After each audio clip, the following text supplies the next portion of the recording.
ပြစ်ပဲပျော်ရွှင်စရာပန်းခေလမ်းမှာဘဝတင်မှာမေးပြောပါစေငါလိုလူအသုံးမှမဝင်နာမိတွေ့ငါဟာအမုန်းဆုံးရဲ့သူလားဒီဘဝမှာတော့မင်းနဲ့မဖြစ်နိုင်ပဲအတိတ်ဆူတောင်းမှခဲ့လေလေ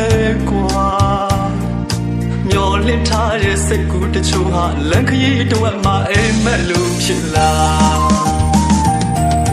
ဖြစ်လွယ်ပြက်လွယ်တဲ့လူကပါမရှိတော့ပါလူကတိသစ္စာအမှန်ကိုအမှားထဲအမှားကိုအမှန်မြေလား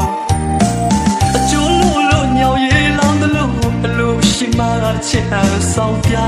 လာ